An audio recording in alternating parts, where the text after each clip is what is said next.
दोस्तों क्लास 6 में पढ़ने वाली एक लड़की अपने स्कूल में प्रार्थना कर रही थी। लेकिन दोस्तों तभी उसकी अचानक तबीयत बहुत ज़्यादा खराब हो जाती है। लेकिन फिर भी वो प्रार्थना करना छोड़ती नहीं है और उसी फील्ड में खड़े होकर प्रार्थना कर रही थी। तभी दोस्तों वो अचानक बेहोश हो जाती है और बेहोश होने के बाद वो फर्श पर जमीन पर गिर जाती है। दोस्तों स्कूल के एक मास्टर जी थे, लड़की को दवा खिलाते हैं और दवा खिलाने के बाद उसको घर जाने के लिए कहते हैं और बोलते हैं कि बेटा आज तुम घर जाकर रेस्ट करो क्योंकि तुम्हारी तबीयत बहुत ज़्यादा खराब है, तुम घर चली जाओ।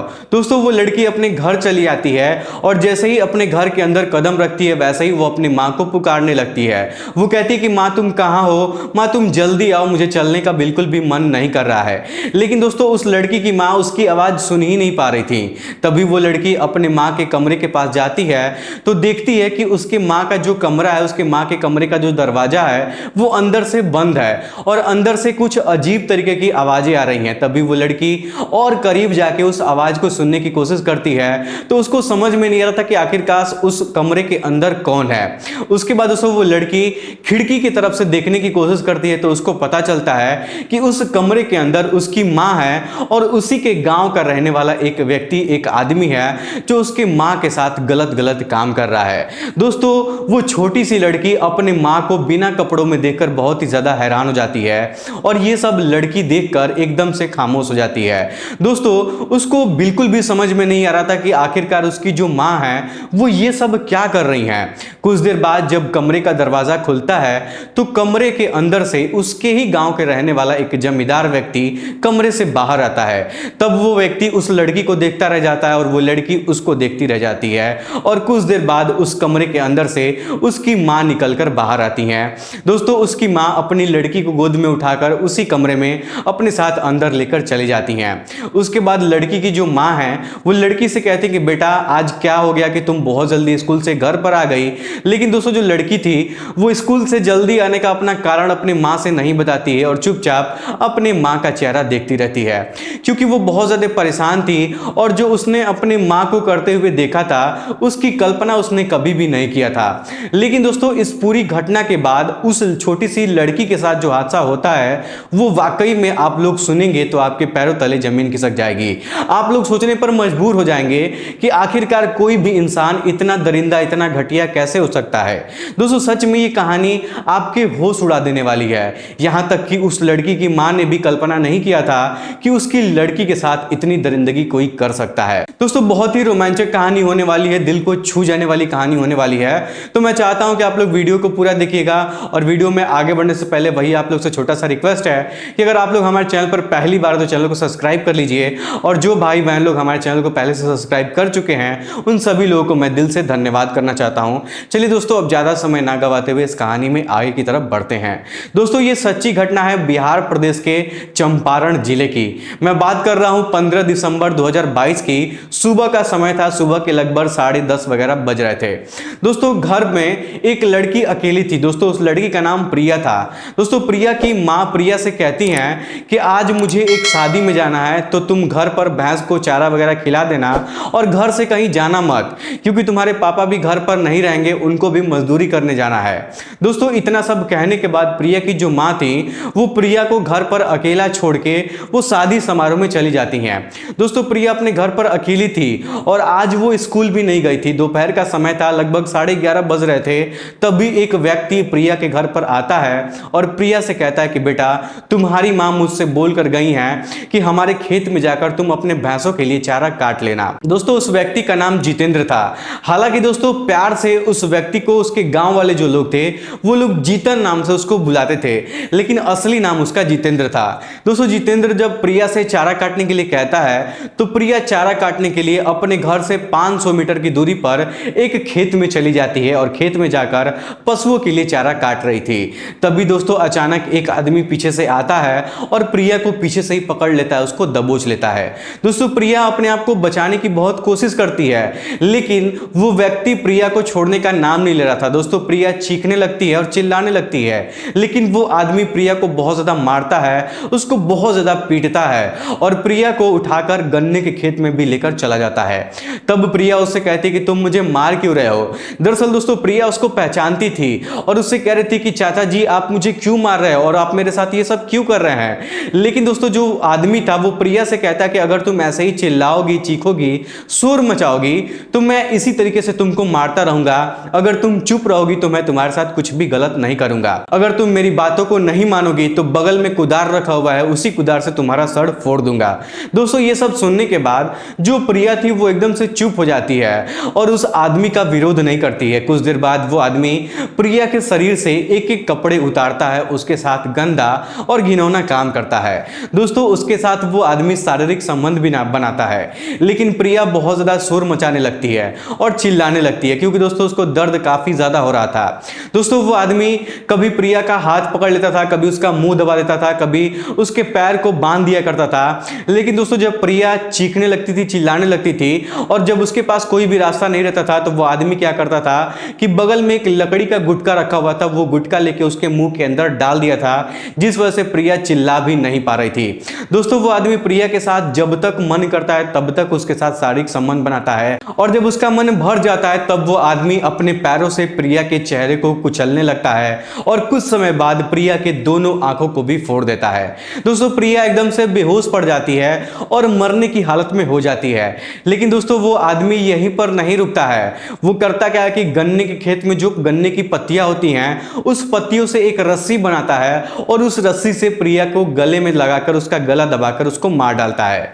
दोस्तों प्रिया खेत में चारा काटने के लिए दोपहर के समय में 11:30 बजे के आसपास गई थी, लेकिन जब प्रिया की मौत हुई थी तो उस समय शाम के 4 बज रहे थे, यानी कि पूरे 4 घंटे तक लगातार वो आदमी प्रिया के साथ गंदा और घिनौना काम कर रहा था। दोस्तों जब प्रिया इस दुनिया को छोड़कर चली जाती है तब वो आदमी गन्ने के खेत से बाहर निकलता है तो देखता है कि दूर दूर तक कोई भी उसको नहीं दिखाई दे रहा है। दोस्तों उसको कोई भी आदमी वहां पर नजर नहीं आ रहा था, जिस वजह से वो आदमी सोचता है कि क्यों ना प्रिया का जो शरीर है, उसका जो डेड बॉडी है, उसको यहां से कहीं और ले जाकर फेंक दिया जाए ताकि किसी को कुछ भी जानकारी ना मिल पाए प्रिया के बारे में।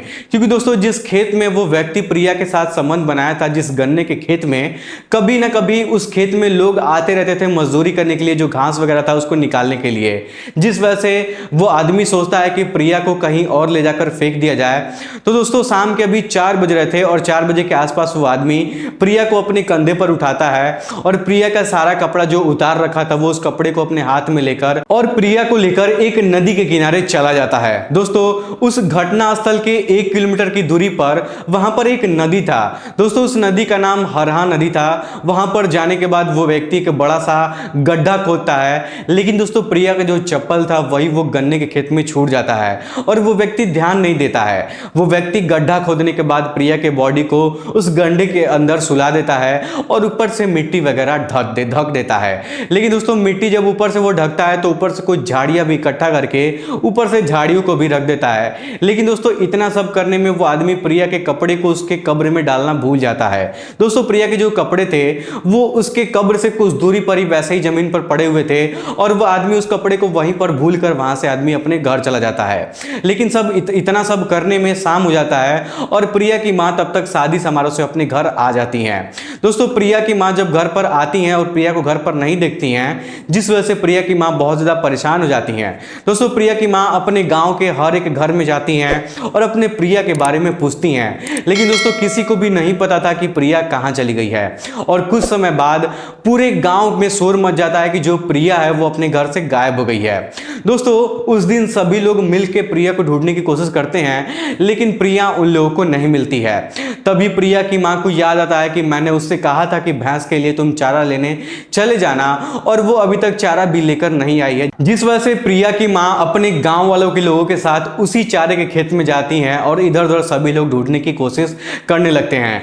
दोस्तों प्रिया का जो चप्पल था उसी गन्ने के खेत में मिल जाता है, लेकिन दोस्तों वहां कुछ ऐसा सबूत नहीं मिल रहा था जिससे प्रिया के बारे में पता चल पाए कि उसके साथ क्या हुआ है या फिर वो कहां चली गई है। दोस्तों वहां पर सिर्फ प्रिया का चप्पल ही था। दोस्तों ये सब देखने के बाद प्रिया की मां पुलिस में कंप्लेंट कंप्लेन करने के लिए जाती हैं तो जो पुलिस वाले हैं वो प्रिया की मां से कहते हैं कि आज रात भर तुम लोग अपनी बेटी का इंतजार करो, हो सकता है कि वो कहीं गई होगी, सुबह तक घर पर आ जाएगी। अगर वो कल नहीं आएगी तो तुम लोग दोबारा आना और कंप्लेन लिखवाना, उसके बाद हम लोग कार्रवाई करेंगे। लेकिन दोस्तों जो प्रिया की मां थी वो अपने घर तो आ जाती है, लेकिन प्रिया उस रात भी अपने घर पर नहीं आती है। तब प्रिया की जो मां थी वो अपने गांव वालों को अपने साथ लेकर थाने पर पहुंच जाती है और 5 लोगों के ऊपर एफआईआर वो दर्ज करवाई जाती है। दोस्तों प्रिया की मां पुलिस वालों से कहती है कि हमारी बेटी को गायब कराने में किसी और का हाथ नहीं है, बल्कि इन्हीं 5 लोगों का हाथ है। इन्होंने ही हमारी बेटी के साथ कुछ ना कुछ गलत जरूर किया है। दोस्तों एफआईआर जब दर्ज हो जाता है तो एफआईआर दर्ज होने के बाद पुलिस की जो टीम थी वो गांव वालों के लोगों के साथ मिलकर उसी घटनास्थल पर जाती है जहां पर गन्ने के खेत में शारीरिक संबंध उसके साथ वो आदमी बनाया था और जहां पर उसका चप्पल मिला था। वहां के आसपास इलाकों को छानबीन करने की शुरुआत कर दी जाती है। दोस्तों पूरे 6-7 घंटे तक वहां पर छानबीन की जाती है, लेकिन दोस्तों जैसे ही 6-7 घंटे गुजर जाते हैं तब भी एक आदमी ढूंढते ढूंढते हरहा नदी के पास पहुंच जाता है और वहां पर उसको प्रिया के कपड़े मिल जाते हैं। दोस्तों प्रिया के जब कपड़े मिलते हैं तो सभी लोग हैरान हो जाते हैं। तभी गांव का ही एक आदमी वहां से जब आगे ढूंढने की कोशिश करता है तो कुछ दूरी पर वो जाता है तो देखता है कि वहां पर एक मिट्टी जो है वो गड्ढा खोदा हुआ है, मिट्टी ताजी है, ऊपर से ढका हुआ है और उसके ऊपर कुछ झाड़ियां भी रखी हुई हैं। दोस्तों वो आदमी सोचने पर मजबूर हो जाता है कि आखिरकार गांव से इतने दूर कोई व्यक्ति नदी के किनारे गड्ढा क्यों खोदेगा और गड्ढा खोदने के बाद उस पे कुछ लकड़ियां वगैरह या फिर झाड़ियां क्यों रखेगा। दोस्तों ये सब देखकर वो बहुत ज्यादा परेशान हो जाता है। तभी वो क्या करता है कि पुलिस वालों को इन्फॉर्म करता है। तभी पुलिस वाले उस मौके पर वहां पर पहुंच जाते हैं और मिट्टी को जब हटाया जाता है तो उसमें से प्रिया की जो डेड बॉडी है वो उसके अंदर से निकलती है। दोस्तों प्रिया की डेड बॉडी को देखकर उसकी मां बहुत ज्यादा हैरान हो जाती हैं, यहां तक कि गांव के सभी लोग उसकी बॉडी को देखकर बहुत ज्यादा परेशान हो जाते हैं, क्योंकि दोस्तों प्रिया की जो बॉडी थी वो पहचान में बिल्कुल भी नहीं आ रही थी। उसके दोनों आंखें जो थे वो फोड़ दी गई थी, उसके चेहरे पर भी किसी चीज से बहुत ज्यादा वार किया गया था, उसका चेहरा भी पहचान में नहीं आ रहा था। दोस्तों ऐसा लग रहा था कि प्रिया के साथ कई लोगों ने मिलकर उसका बलात्कार किया है। लेकिन दोस्तों पुलिस वाले प्रिया की बॉडी को वहां से निकालते हैं और फिर प्रिया के बॉडी को पोस्टमार्टम के लिए भेज दिया जाता है।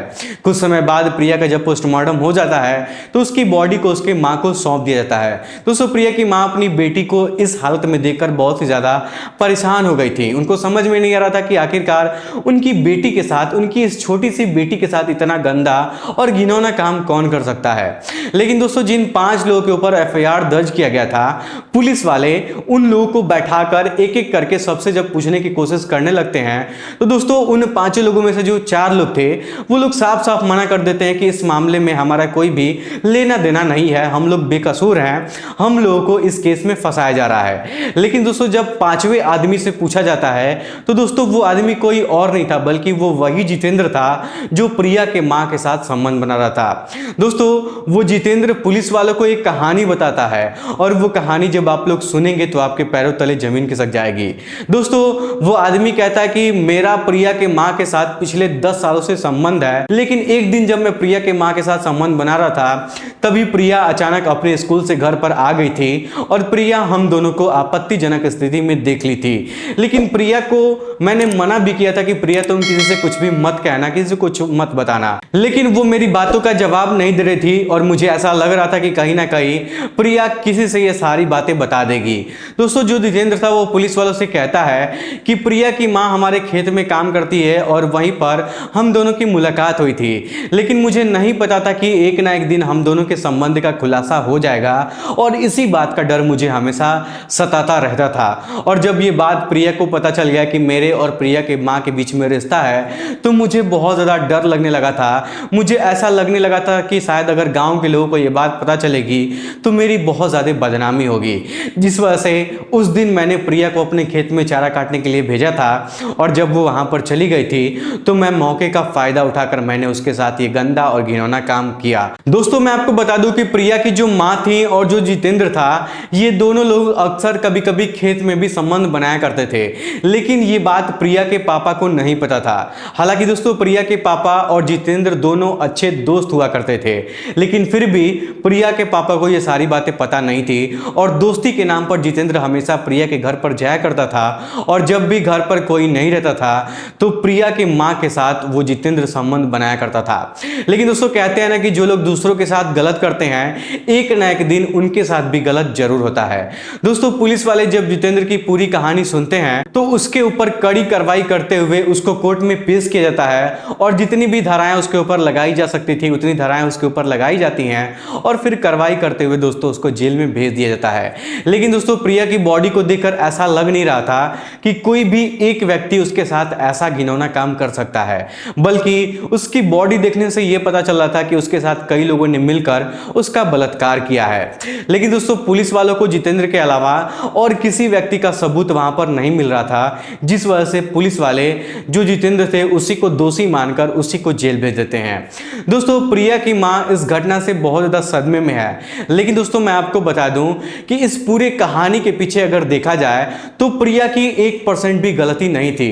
दोस्तों जो सारी गलती थी वो प्रिया की मां की थी, क्योंकि प्रिया की मां अगर इस तरीके का गलत काम वो नहीं करती, वो किसी गैर मर्द के साथ संबंध नहीं बनाती तो ना ही प्रिया उस दिन अपने मां को किसी के साथ देखती और ना ही जितेंद्र प्रिया के साथ कभी भी गलत काम करता। दोस्तों सारा का सारा जो दोष है वो प्रिया के मां के ऊपर जाना चाहिए, लेकिन पुलिस वालों ने प्रिया के मां के ऊपर कोई भी कार्रवाई नहीं किया। दोस्तों इस घटना को सुनने के बाद आप लोग क्या कहना चाहेंगे, अपनी राय हमें कमेंट बॉक्स में जरूर बताइएगा। फिलहाल आज के इस वीडियो में इतना ही। वीडियो पसंद आए तो वीडियो को लाइक, चैनल सब्सक्राइब जरूर करिएगा। आप लोग का बहुत बहुत धन्यवाद।